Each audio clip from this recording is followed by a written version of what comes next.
High command రేవంత్కు free hand. అందరినీ దారిలో పెట్టే బాధ్యత, అన్ని విధాలుగా పూర్తి అధికారం. పనిచేయని వారిని పక్కన పెట్టండి. పార్టీ ప్రతిష్టకు భంగం వాటిల్లితే ఉపేక్షించొద్దు. ప్రభుత్వానికి చెడ్డ పేరు తెస్తే సహించొద్దు. జూబ్లీహిల్స్ ఎన్నికల్లో గెలిచి తీరాలి. ఏ విషయంలోనైనా అంతిమ నిర్ణయం సీఎం రేవంత్కే. రాష్ట్ర వ్యవహారాలలో రేవంత్ నిర్ణయం అందరూ ఆమోదించాల్సిందే. మెతక వైఖరి అవసరం లేదని రేవంత్కు సూచించిన హైకమాండ్. అధిష్టానం పిలిస్తే తప్ప మంత్రులెవరూ ఢిల్లీకి రావద్దు. పార్టీ పరంగా ఎవరు హద్దు దాటినా వేటు వేయండి. ప్రభుత్వానికి ఎవరు వ్యతిరేకంగా పార్టీ నాయకులు మాట్లాడినా సహించకండి. రాష్ట్ర ముఖ్యమంత్రి రేవంత్ రెడ్డికి హైకమాండ్ పూర్తిస్థాయి ఫ్రీ హ్యాండ్ ఇచ్చినట్లు విశ్వసనీయ సమాచారం.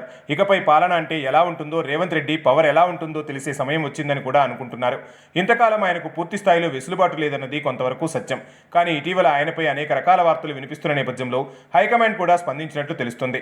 వీటన్నింటికీ చెక్ పెట్టాలంటే పూర్తి స్థాయిలో సీఎం రేవంత్ రెడ్డికి ఫ్రీ హ్యాండ్ ఇస్తే తప్ప వివాదాలు సమసిపోవు అనే ఆలోచనకు వచ్చింది అధిష్టానం. అందుకే ఇటీవల జరిగిన మంత్రివర్గ సమావేశంలో కూడా సీఎం రేవంత్ రెడ్డి ఇకపై తన మార్కు పాలనను చూపిస్తారని కూడా స్పష్టం చేసినట్లు సమాచారం. ముఖ్యంగా ఓ దినపత్రికలో వచ్చిన వార్త ప్రకారం సీఎం రేవంత్ రెడ్డి మంత్రుల్లో ఎవరు తనపై అసత్య ప్రచారాలు సాగేలా వ్యవహరిస్తున్నారన్న దానిపై చాలాసేపు ప్రశ్నించినట్లు కూడా తెలుస్తోంది. ఎందుకంటే పార్టీ కోసం కష్టపడింది రేవంత్ రెడ్డి. పార్టీని అధికారంలోకి తీసుకురావడంలో అందరికన్నా కీలక భూమిక పోషించింది రేవంత్ రెడ్డి. అధిష్టానం ఆషామాషిగా రేవంత్ రెడ్డిని సీఎం చేయలేదు. అధిష్టానానికి అన్నీ తెలుసు. రేవంత్ రెడ్డి రాజకీయ వ్యూహాలు తెలుసు. రేవంత్ రెడ్డి వేసిన ఎత్తుగడల్లో కేసీఆర్ ఎలా చిక్కుకున్నారో తెలుసు. అందుకే పార్టీ అధిష్టానం రేవంత్ రెడ్డిని సీఎం చేసింది. ఈ మాత్రం అవగాహన రాష్ట్రంలోని ప్రజలందరికీ కూడా తెలుసు. కానీ కాంగ్రెస్ పార్టీ నాయకులందరికీ తెలిసినా తాము ముఖ్యమంత్రి కావాలన్న ఆకాంక్ష మేరకు కొంతమంది మంత్రులు పరోక్షంగా ప్రభుత్వాన్ని ఇబ్బందులకు గురిచేస్తున్నట్లు కూడా సీఎం దృష్టికి వచ్చిందట. పైగా వ్యక్తిగతంగా సీఎం రేవంత్ రెడ్డిని ఇరుకున పెట్టే ప్రయత్నాలు కూడా జరుగుతున్నాయన్నది గుర్తించారు. అందుకే మంత్రివర్గ సమావేశంలో మంత్రులందరి పనితీరుపై సుదీర్ఘంగా చర్చ జరిగింది. పైగా ఆయా మంత్రుల తీరుపై కూడా అధిష్టానానికి సమగ్రమైన నివేదిక కూడా సీఎం రేవంత్ రెడ్డి ఇచ్చినట్లు వార్తలు వచ్చాయి. ప్రస్తుతం ఉన్న కేబినెట్లో చాలా మంది మంత్రులు సీఎంకు ఇబ్బందికరమైన పరిస్థితులు తెచ్చిపెట్టాలనే చూస్తున్నారు అనేది వెల్లడవుతుంది. పైగా తమ ఇష్టానుసారం కూడా కొంతమంది మంత్రులు పనిచేస్తున్నారు. అందుకే ఇలాంటి ఇబ్బందికరమైన పరిస్థితులు ఎదురవుతున్నాయి. కాంగ్రెస్ పార్టీ అధికారంలోకి రావడం వల్లనే తాము పదవుల్లో ఉన్నామన్న విషయాన్ని చాలా మంది మంత్రులు మర్చిపోతున్నట్టున్నారు. తమ వల్లనే పార్టీ అధికారంలోకి వచ్చిందని కూడా కొంతమంది అనుకుంటున్నట్లుగా గుసగుసలు వినిపిస్తున్నాయి. వీరి ప్రోద్బలం వల్లనే కొంతమంది ఎమ్మెల్యేలు సైతం ప్రభుత్వం మీద లేనిపోని ఆరోపణలు చేస్తున్నట్టు తెలుస్తుంది. వీటన్నింటికీ ఫుల్ స్టాప్ పెట్టేందుకు సీఎం రేవంత్ రెడ్డి ఎలాంటి చర్యలు తీసుకున్నా పర్వాలేదన్నట్లు అధిష్టానం కూడా తేల్చి చెప్పినట్లు సమాచారం అందుతోంది. రాజకీయంగా సీఎం రేవంత్ రెడ్డి వ్యూహాలు ఇప్పుడున్న మంత్రులకు ఎవరికీ తెలియవు, అర్థం కావు. అందుకే రేవంత్ రెడ్డి పీసీసీ అధ్యక్షుడైన నాటి నుంచి ఆయన్ను తప్పుపడుతూనే ఉన్నారు. రేవంత్ రెడ్డి వేసిన ఎత్తుగడలు ఎలా ఉన్నాయో ఒక్కసారి తెలుసుకుంటే ఆశ్చర్యపోవాల్సిందే. గత ఎన్నికల ముందు నుంచి కూడా సీఎం రేవంత్ రెడ్డి వేసిన ప్రతి స్కెచ్లోనూ కేసీఆర్ చిక్కుకుంటూ వచ్చారు. రేవంత్ రెడ్డి చేసిన ఆరోపణలకు సమాధానం కూడా కేసీఆర్ చెప్పలేకపోయారు. ఇప్పుడు ఒక విషయం సూటిగా చెప్పుకోవాలి. గత ఎన్నికలకు ముందు 2 ఏళ్లుగా కేసీఆర్ అంటేనే జనం చీకొట్టేలా చేయడంలో రేవంత్ రెడ్డి సక్సెస్ అయ్యారు. రైతులు కూడా కేసీఆర్కు వ్యతిరేకంగా మారడంలో కీలక భూమిక పోషించారు. రైతుల ఓట్లు బీఆర్ఎస్కు పడకుండా నిరుద్యోగులను అస్త్రంగా చేసుకుని కేసీఆర్ను దెబ్బకొట్టిన ఘనత రేవంత్ రెడ్డిది. పల్లెసీమలను భాగ్యసీమలు చేశానని గొప్పలు చెప్పుకున్న కేసీఆర్కు ఆ పల్లెలే చుక్కలు చూపించేలా చేసిన ఘనత రేవంత్ రెడ్డిది. ఇలా ఏ పల్లె జనాన్ని తనకు ఎదురులేదు తిరుగులేదు అనుకుని ప్రజలు కూడా కలవకుండా పాలన సాగించిన కేసీఆర్ను ఫామ్ హౌస్కే పరిమితం చేసి కోలుకోలేని దెబ్బలు కొడుతున్న నాయకుడు పాలకుడు రేవంత్ రెడ్డి. ఒకప్పుడు కేసీఆర్ వ్యూహం ముందు అప్పటి నాయకులు చతికిల పడేవారు. ఇప్పుడు రేవంత్ రెడ్డి వ్యూహాన్ని పసిగట్టలేక కేసీఆర్ గింగరాలు తిరుగుతున్నాడని చెప్పడంలో సందేహం లేదు. ఎన్నికల సమయం వచ్చిందంటే చాలు కేసీఆర్కు స్థానం లేకుండా చేశారు. నిజం చెప్పాలంటే కేసీఆర్ను రేవంత్ రెడ్డి హుజూరాబాద్ ఉప ఎన్నిక నుంచి తన మార్కు రాజకీయ దెబ్బ చూపిస్తూ వస్తున్నాడు. హుజూరాబాద్లో ఈటెల రాజేందర్ గెలిచేలా చేసి కాంగ్రెస్ వీక్ అభ్యర్థిని నిలబెట్టి బీఆర్ఎస్ను ఓడించాడు. అప్పుడు రేవంత్ రెడ్డి అనేక విమర్శలు ఎదుర్కొన్నాడు. కానీ రేవంత్ తన వ్యూహంలో విజయం సాధించాడు. ఎందుకంటే ఆ సమయంలో కాంగ్రెస్ అప్పటి ప్రభుత్వ వ్యతిరేక ఓటు చీలిస్తే అంతిమంగా బీఆర్ఎస్ గెలుస్తోంది. అందుకే ప్రభుత్వ వ్యతిరేక ఓటు చీలకుండా చేసి ఈటెల రాజేందర్ను గెలిచేలా చేసి కేసీఆర్ను గట్టిగా దెబ్బకొట్టాడు. కేసీఆర్కు మొదటిసారి ఓటమి రుచి చూపించాడు. తర్వాత దుబ్బాకలో ఇదే వ్యూహాన్ని అమలు చేశాడు. అక్కడ బీఆర్ఎస్ పతనాన్ని రచించాడు.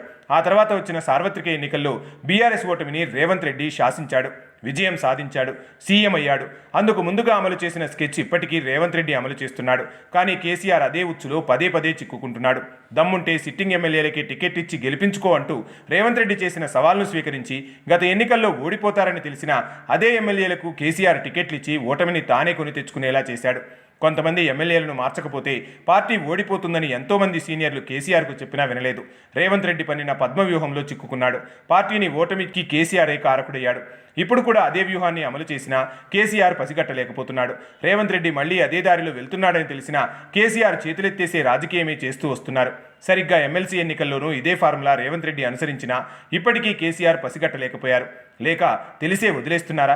ముఖ్యంగా జూబ్లీహిల్స్ ఉప ఎన్నికల్లో కేసీఆర్ ప్రచారానికి రాకుండా కట్టడి చేయడంలో రేవంత్ రెడ్డి వేస్తున్న ఎత్తుగడలే నిదర్శనమని చెప్పక తప్పదు. జూబ్లీహిల్స్లో ఓడిపోయే సీటుకు ప్రచారం చేసి మరింత పరువు తీసుకోవడం కన్నా ప్రచారానికి దూరంగా ఉండడమే మేలనే పరిస్థితికి కేసీఆర్ను నెట్టివేయడంలో కూడా రేవంత్ సక్సెస్ అయ్యాడు. దానికి తోడు తాజాగా రేవంత్ రెడ్డి తీసుకున్న నిర్ణయంతో మైనార్టీ ఓట్లను గుంపగొత్తుగా కాంగ్రెస్కు పడేలా చేసుకోవడం కోసం మరో ఎత్తుగడ వేసుకున్నారు. ఇండియన్ మాజీ క్రికెట్ కెప్టెన్, మాజీ ఎంపీ, ప్రస్తుత ఎమ్మెల్సీ అజారుద్దీన్కు మంత్రి పదవి ఇస్తున్నారు. ఇప్పటి వరకు మైనార్టీలకు మంత్రివర్గంలో చోటు లేదు. అజారుద్దీన్కు మంత్రి పదవి ఇవ్వడంతో మైనార్టీ ఓట్లను బీఆర్ఎస్ వైపు మళ్లకుండా చేసే ఎత్తుగడ వేశాడు. ఇప్పటికే ఎంఐఎంను ఒప్పించి అభ్యర్థిని నిలబెట్టకుండా చూసుకున్నాడు. ఎంఐఎం సూచనల మేరకు నవీన్ యాదవ్కు టికెట్ ఇచ్చారు. ఇలా రేవంత్ రెడ్డి వేస్తున్న ఎత్తుగడలు కేసీఆర్కు మింగుడు పడ్డం లేదు. వ్యక్తిగతంగానే నవీన్ యాదవ్కు వేలాది ఓట్లున్నాయి. ఆయన ఇండిపెండెంట్గా పోటీ చేస్తేనే 20,000 ఓట్లకు పైగా సాధించారు. ఎంఐఎం అభ్యర్థిగా పోటీ చేసి గత ఎన్నికల్లో 2వ స్థానంలో నిలిచారు. ఇప్పుడు కాంగ్రెస్ అభ్యర్థిగా ఎంఐఎం సపోర్టుతో కలుపుకుంటే నవీన్ యాదవ్కు భారీ మెజార్టీ ఖాయంగానే కనిపిస్తోంది. మరోవైపు సినీ ఇండస్ట్రీని ఆకట్టుకోవడం కోసం రేవంత్ రెడ్డి రంగంలోకి దిగారు.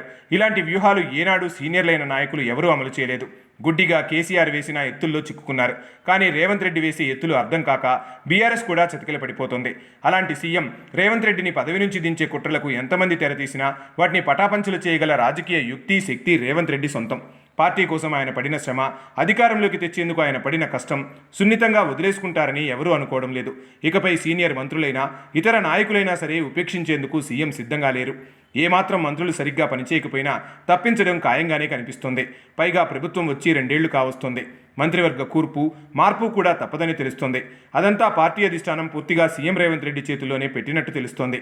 ఏది ఏమైనా ఇకపై సీఎం రేవంత్ వ్యవహార శైలిని సరికొత్తగా చూడబోతోంది తెలంగాణ.